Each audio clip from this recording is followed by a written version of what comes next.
Thank you for joining today's Partner Spotlight webinar featuring 360 subscription billing, hosted by Meridian Business. My name is Jenny Patterson, and I am the marketing coordinator here at Meridian. And joining me today is 360 subscriptions billing implement manager, Jeff Kindle. If you have any questions during this webinar, please feel free to submit your questions in the Q&A section to be answered at the end of the webinar. You can go ahead and go to the next slide. As a quick introduction, for those of you who don't know who Meridian is, we are a trusted Oracle NetSuite solution provider. We help companies transition to unified cloud solutions with our full service NetSuite expertise, offering support at every stage. We work closely with clients to define, implement, and manage tailored solutions. Meridian specializes in NetSuite evaluation and implementation, solution configuration, financial and inventory management, as well as training, support, and staff augmentation. Our extensive network of partners, such as 360 subscription billing, allows us to provide integrated solutions, always aiming to achieve client value. With that being said, I'm going to turn it over to Jeff to talk about 360 subscription billing and how to supercharge your order to cash processes with automated recurring billing and revenue with NetSuite. Go ahead, Jeff. Great. Thank you so much, Jenny. Hey, we are super proud and honored to be part of the Meridian Business Partner Spotlight. And I'm going to walk you through a brief product demonstration that's tailored to a specific vertical market. But a little bit about 360 subscription billing, which is a tongue twister. We work with companies, small and large, in all aspects of their evolution or maturation on the recurring billing and revenue process. Starting with companies that are managing their contracts and subscriptions in Excel, all the way up through NetSuite. And we believe that automating these processes will allow you to get supercharged on your order to cash process and then be able to fly and deliver some really great results. The value proposition that we offer is increasing your revenue and cash flow. You'll be able to start contracts and subscriptions when you want to, prorate those amounts as necessary, invoice more quickly, and thereby collecting your revenue faster. You'll also see some cost savings and productivity gains in your staff. You'll be able to leverage their time to do more valuable or additional valuable exercises, as well as eliminate the scaling up of internal labor resources to do those manual processes on your order to cash. We are a native NetSuite, built for NetSuite suite app. So you'll remain in NetSuite in the entirety of operating in 360 subscription billing. And you'll have no additional technology stack overhead, right? There's nothing to be integrated here.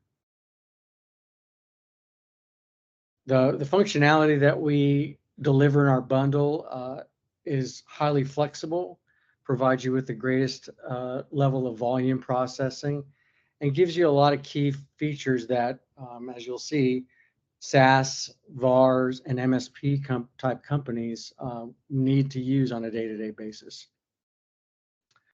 We also allow for scalability. So if you're using an off-platform CRM or a NetSuite CRM functionality, we integrate all of those native transactions. We also have a suite of other applications that allow you to use Salesforce CPQ as your CRM, a pre-built connector between the two platforms to enable full synchronization and automation if your business is already or is going in that direction. And again, super excited and honored to be part of Meridian's partnership program. We have shared clients, one in particular, just highlighted the ease of use and the ease of implementation in working with them through that project. A general process overview is a really simple graphic here showing you the order to cash and revenue process flow. And so you may originate any sales type transaction in NetSuite or outside in a different CRM. As I mentioned, Salesforce might be that platform of record. Starting upstream even from an opportunity, but depicted here, your sales cycle could start with an opportunity, which then becomes a quote or estimate to your customer. Upon approval, turns into an order, and we synchronize that order on that off-platform CRM or internal to NetSuite, and process the fulfillment, the contracting, and the billing of that order through its life cycle of the subscription. And you'll see as I go through the product demo what exactly that means. We have some back-end connections into suite payment processors and specifically VersaPay that enables you to collect deposits up front in an automated fashion, as well as payments upon invoicing. And then finally, a plugin to advanced revenue management, if you're using that within Oracle NetSuite, to recognize revenue as it relates to the timing of and the delivery of those services.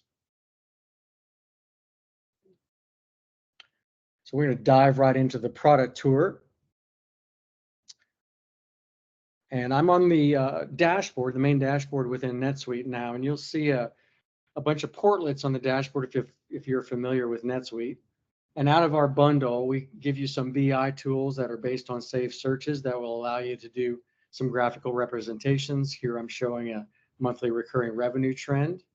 It also includes some KPI indicators of how things are progressing in your recurring revenue sales cycle, as well as task-oriented reminders for, in this case, renewal orders pending approval, or showing you some remaining contract amounts to be billed. So we give you a set of safe searches that allow you to customize them to your organization's needs. But it's a very powerful tool leveraging NetSuite's safe search and dashboarding functionality. We also provide you a very simple administrator preferences page that allows you to configure our app to enable all of the functionality that occurs within the process of your order to cash cycle. And you can restrict these using roles and permissions in NetSuite to allow only certain users or roles to be able to administer our bundle within NetSuite. Hey, Jeff, I'm so sorry to interrupt here. I'm still seeing the product tour slide. Oh, so sorry.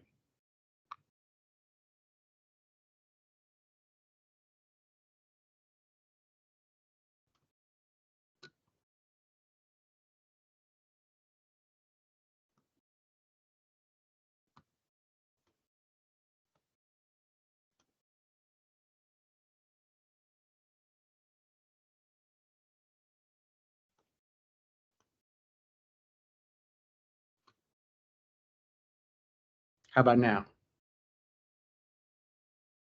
Yes, we can see. Yep, we can see your live screen. Okay, apologies. Well, we see your NetSuite live screen. Yeah, I'm on the dashboard in NetSuite. Yes. So this was the dashboard element I was referring to a little bit ago. I apologize for the visual issue, and went through some of the features and functionality that comes along with the bundle, including our administrative page. So the key records that we're using here, and hopefully everyone can see my non-inventory item for sale, is the item records themselves. So we add some fields for default values that will be used in the contracting process, including whether it's a contract item, the item subtype, default values for billing frequency and contract term, as well as what occurs at the end of the term. In this case, I've had this item set up to renew by default. All of these default values will be populated into the sales transaction, and the user, given the permissions, will be able to modify those as you go. The other record that we add some functionality around is the customer record. We add some additional values to be able to designate what transactions related individuals can receive. In this case, I've got two contacts. One's going to be receiving invoices and statements, and the other is going to receive a renewal transaction. So that's all built into the functionality of our product. For our use case, for our SaaS model, I'm going to show you something typical SaaS companies may want to use, which is a site record. This is a custom record that is a part of our software and allows you to designate beyond the location and the address on the customer record itself, but a specific site or location for your customer as to where your license may be associated so that you can support it and show your customer to which site that license pertains to. This custom record, you can add fields and additional values here. We're showing you the basics of the address related to this particular site. Getting right into the sales transaction process, the tutorial will show you starting with an opportunity. So I've staged an opportunity here for a new license on my sales order or my opportunity record. I'm showing you some values on starting a new contract in this case and what our default billing day is. The item is going to be a multi-year contract. So we're going to go with a 36-month term, billing annually with a planned start date of 6/1 of last year. So I'm staging this in the past to show you what happens as you move through time after the start of the term of the subscription. Right? Many times on multi-year deals, SaaS companies will want to be able to designate what occurs during the term, which includes escalations or uplifts. So our functionality here is allowing you to pre-enter when, in this case, 12 months down the road, and the rate or percentage of increase, so that when the next annual invoice occurs, it's going to automatically uplift it by 5 percentage points in this case. Right? Something very common with SaaS companies that are selling multi-year subscriptions. Right? So again, native NetSuite functionality, you're moving through the sales cycle with this customer, and we've converted the opportunity to an estimate. All of those values related to 360 SB are just going to carry forward as you move through that cycle until you get to an order. So once your customer has approved and given you potentially a purchase order number for that order, you can go ahead and convert it to a sales order. We've set this up as best practice for pending approval so that if you have any internal reviews, you want to ensure that the information is accurate, or if you have any approval workflows associated with your order processing, you can apply those here. But again, all the information that was entered into the opportunity specific to the subscription and the contracting of this order has been carried forward, right? And we're still showing a planned start date of 6/1. Now, one of the things that we sometimes see is that fulfillments or the start date of the subscription isn't always what's on the order. And once this order is approved, right, we create a contract record, which basically is going to house your relationship with your customer on this new contract. And it's going to consolidate all of the billing information, including the time stamps of when you last billed them and when you're next due to bill them again. It's also going to consolidate around a specific payment method. In this case, we've selected that your customer is paying you via ACH through VersaPay's gateway. We'll also track values, so what the total value of the contract is based on the summation of the contract lines or the subscriptions related to this contract, as well as how much you've billed to date. So in this case, we've deferred any start of any detailed contract lines or subscriptions to wait until the fulfillment of this record is processed, right? So in our case, we may need some time to provision this license, and lo and behold, in our example, we've delayed the provisioning for 2 weeks from the planned start date, right? And so my fulfillment is going to update the start date of this subscription to the fulfillment date. At this point in time, I'm also able to add something else that we find is very common here, which is an asset number. And I'm equating the asset number field, which is one of our custom fields, to the license number that's been issued for this software subscription, right? This asset number or license number, if you will carry forward throughout time on this subscription and will be included in all of the subsequent events that occur, which will include billing and any changes to or renewal of the contract. So once this fulfillment record is saved and updated, right, I will now get my contract to be setting the billing date based on the actual start of the first subscription on the contract, right? And my contract line now appears showing that my start date is now 6/15 instead of the planned date of 6/1, right? And also my end date gets automatically adjusted based on the term.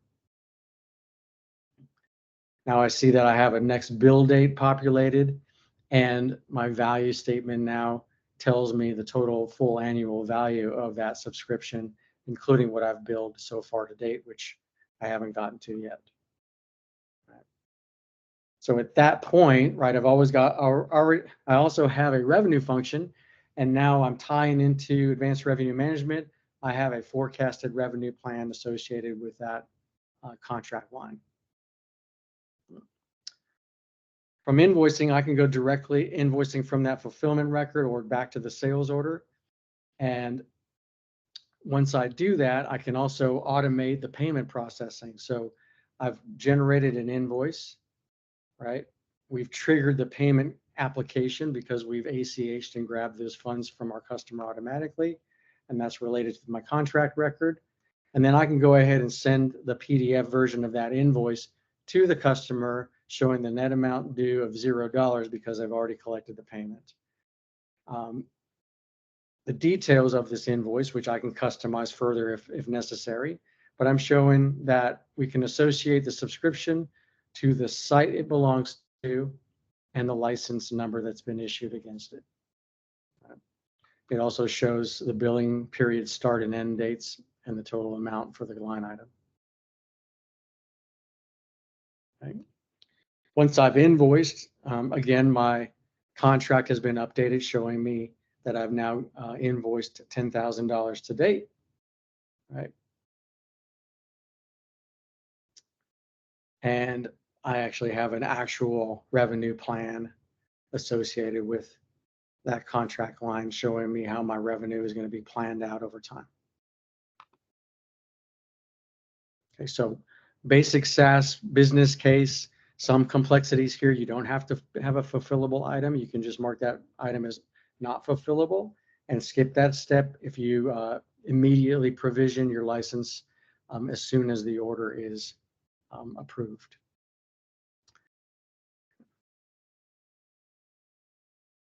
So in our second example, we deal with technology customers who don't just sell software, they sell other things related to their software subscriptions.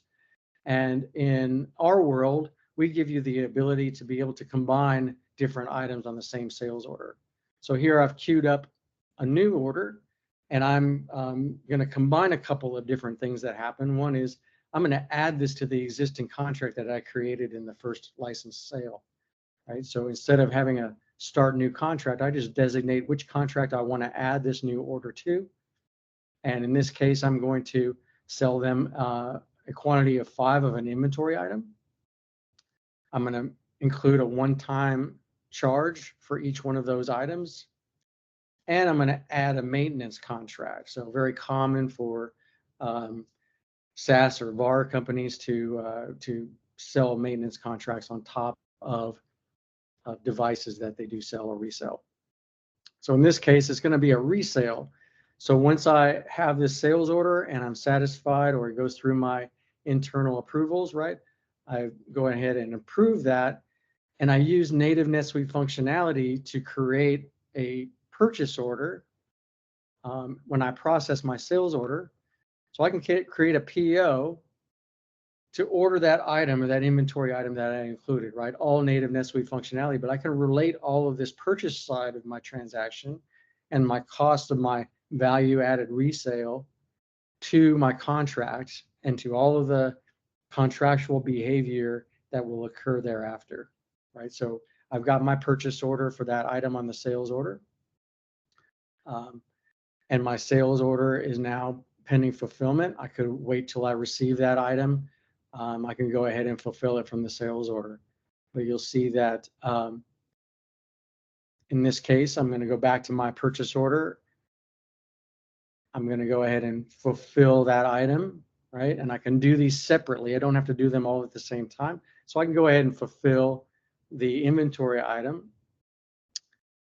And then at a later date, I can go ahead and also fulfill the installation services that will occur on that item, as well as the start of that maintenance contract. So if I presume that as soon as that item is on site, I can go ahead and install it and trigger the installation as well as the maintenance contract start, right? And in this maintenance contract, I can also designate the serial numbers, or my custom field in 360SB is device number. I can relate a device to this maintenance so that if I have a field services aspect to my business or a case management aspect, which is also very common, I know exactly to what device this maintenance contract is associated with, right? And our device record gets created separately from if you're using serialized inventory.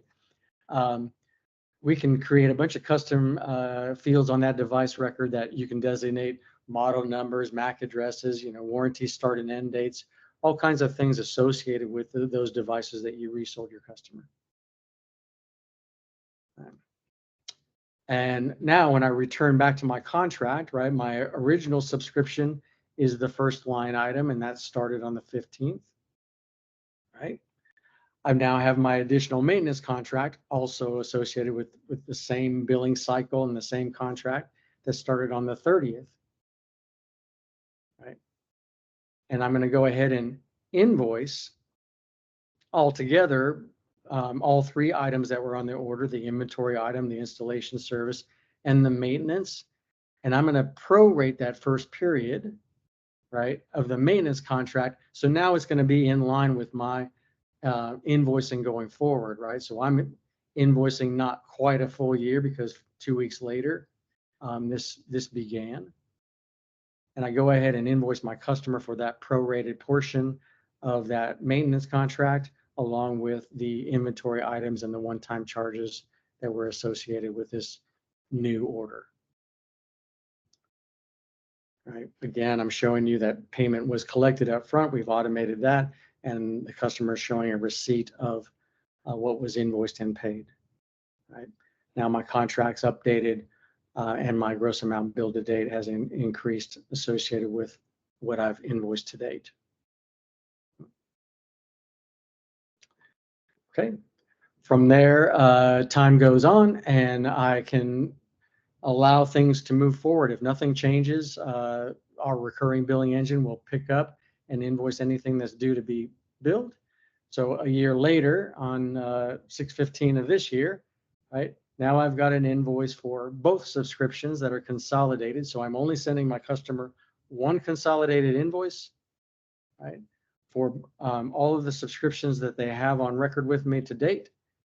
And again, collected payment automatically upon invoice creation. So we see that as a very common use case for companies who are in the VAR business. If you're an IoT company or you sell something you manufacture or resell as well, you might also find this to be appropriate for your business.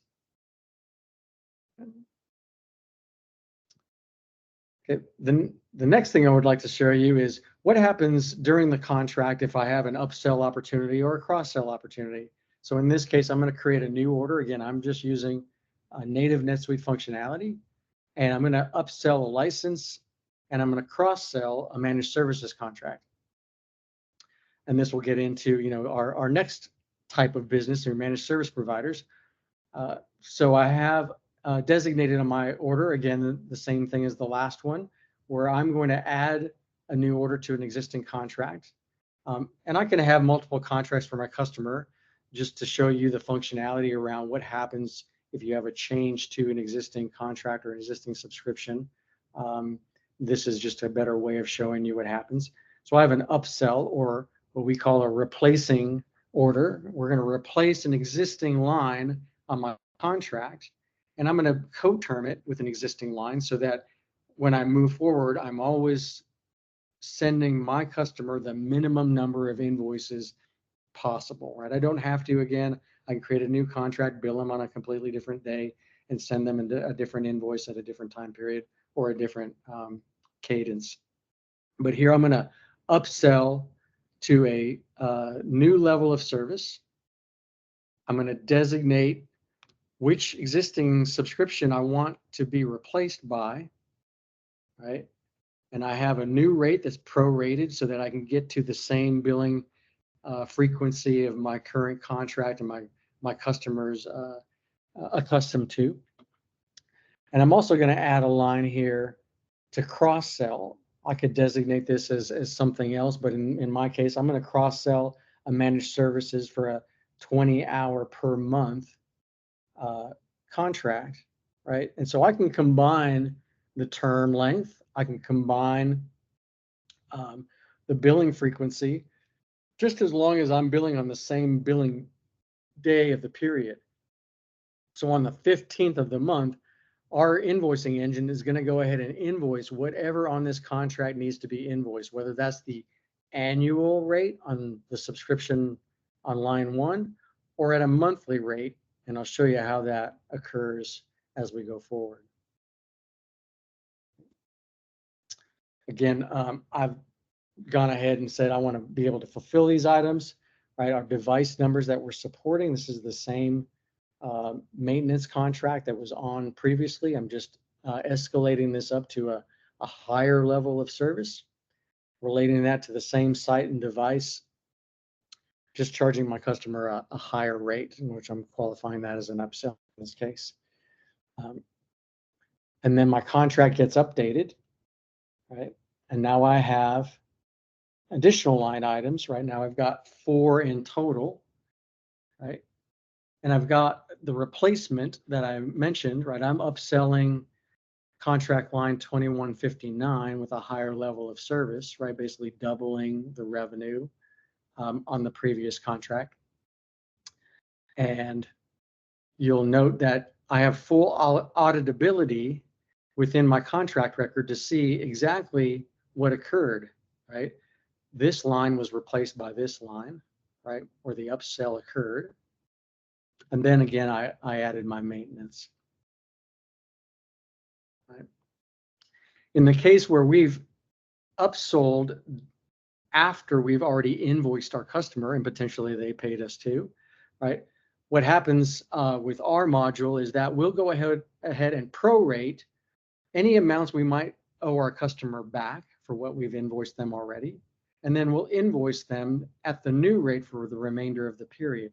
So in this case, we've created a contract credit that has also created a credit memo for the amount that our customer paid us on the original level of service of that managed services contract. Right. So when we go to invoice the remaining amount of that upsell item, and additionally the managed services, we'll be netting out what they owed us from that credit memo and collecting the net amount due only from the payment mechanism. So that detail is not shown here, but basically I've applied a credit memo and I've charged through ACH the remaining balance for this additional order of this upsell and cross-sell of the managed services hours. So again, my contract gets updated. I can see it at all times when they were billed last, when I'm due to bill them next. So you'll see that we started off with an annual billing cycle contract on the 15th of June. So every June on 15th, we were going to invoice them for that annual subscription, right? I've added a monthly subscription for that managed services amount. So now I'm going to be due to invoice them every month for that portion. And so my next bill, which is this July 15th bill, is simply only for the managed services block of 20 hours. So every month they're going to get an invoice using our recurring billing engine for just the managed services hourly rate going forward until we hit that next annual amount. And then I'll show you what happens to consolidate that invoice here in a moment. Right. Again, contract gets updated. At any given time, I can see all the lines related to my contract. I can see the related transactions on the contract. I can change my views within the functionality of NetSuite to show me different views of those transactions. My revenue gets updated for new revenue streams. You'll see all of those revenue arrangements. I can configure this to merge them by contract so that this gets simpler to manage from a revenue perspective. I can see the credits associated with that amount due back that I was showing you earlier, and what credit memo was created as well, all back to my contract. So my contract is basically my master services agreement with my customer on that billing date, and on that those payment methods show me everything related to that contractual relationship. Right. The other thing we commonly see, so we cross-sold a managed services contract at the rate of 20 hours per month. And in some cases, right, you have a stipulation say, hey, if you go over those hours, then we will bill you in arrears for the prior period for any overages at a given rate. So I can do that manually. I can integrate this into a separate system. I can import these records via CSV import if I want to. This is the user interface behind that contract usage if you want to enable it this way. So I've gone ahead and entered a usage record of an additional 5 hours for that 8:15 to 9:14 service period at the rate of $100. I can stipulate when I want to invoice this. I can invoice it immediately. I can invoice it at a later date. This field remains blank. It's just going to invoice it as soon as the next billing cycle comes up. Right. And you can see that after that usage record is created, right, now I've got a usage record related to my contract 555, right? It will update as soon as I invoice it and give me an invoice number and an invoice date. So again, back to my contract, I can see everything associated with how and when I invoice my customer for this usage, right?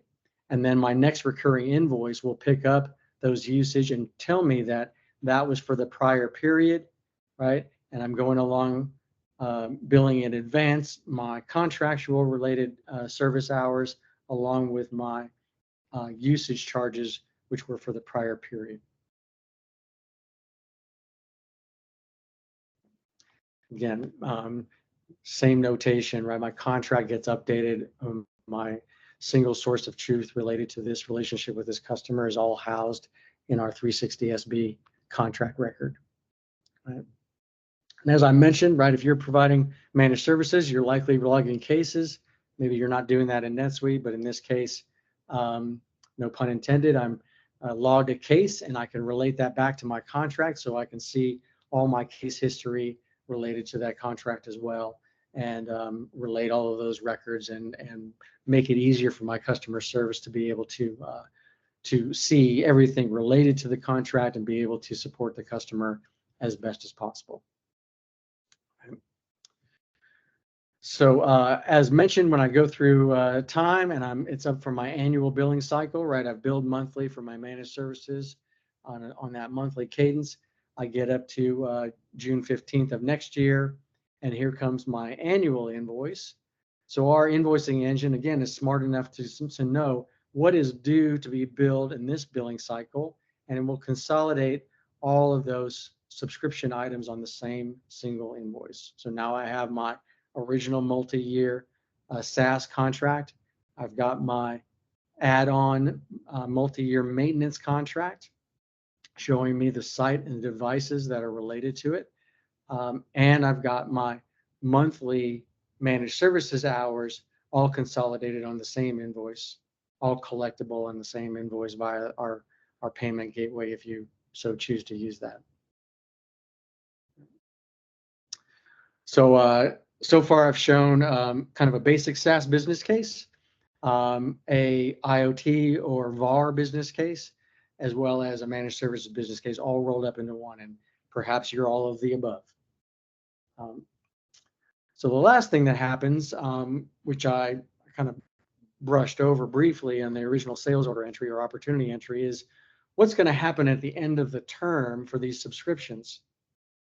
I can auto renew it, which means the system's just going to auto renew for the same term that in the same item that I originally designated on the order.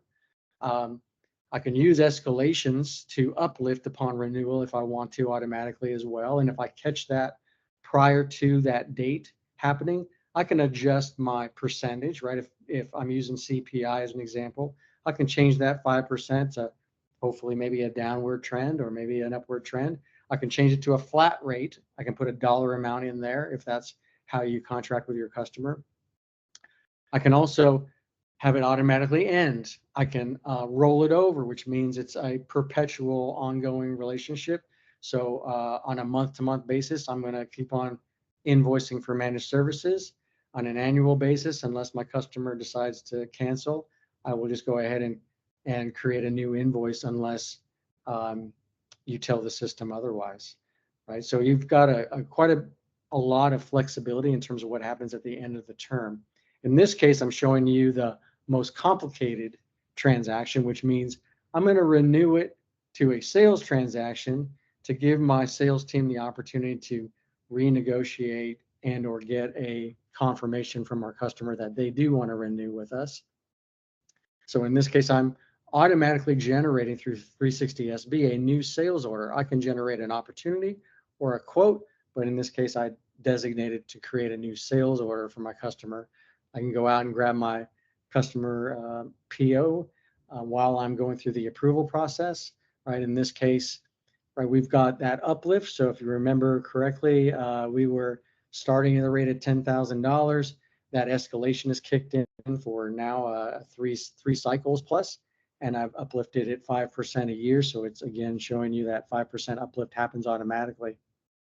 And now I'm at the point where I want my sales order to go ahead and go through the approval process. So now I'm in pending billing. I've negotiated with my customer. They're okay with this renewal process.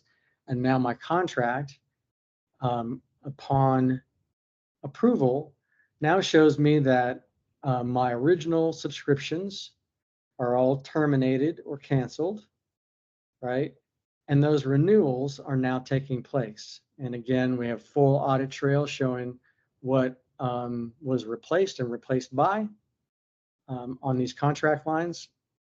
And you can go through and change these views to make them simpler for certain users.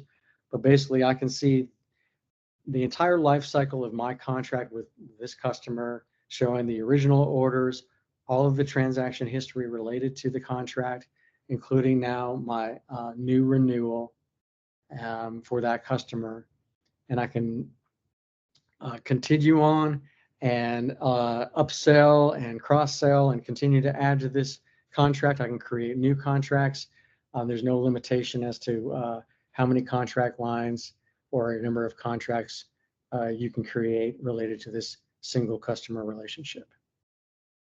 Right? And so as we head towards the end of our product demonstration, you know, as a RevOps manager or a billing manager, I can come in here and see all of those transactions in that contract all rolled up into my dashboard, which would be included into my MRR trends. I can set up things to show me this by upsell or heaven forbid downsells, and use my dashboard portlet to manage my day-to-day and manage my customer relationships in bulk.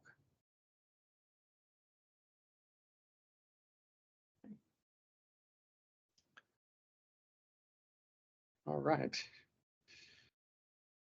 So that was the entirety of the product tour. I hope you've gotten a good overview and understanding of some actually more complicated than basic functionality that's included in our product. We have a great deal more features, but what I showed you today is some vertical market solutions. We do on our website have some specific pre-recorded videos. I believe this is going to be posted on the Meridian website as well, so you can refer back to it, or you can refer to our website, which would include some additional functionality around SaaS businesses, IoT businesses, and managed services businesses that maybe I didn't cover today.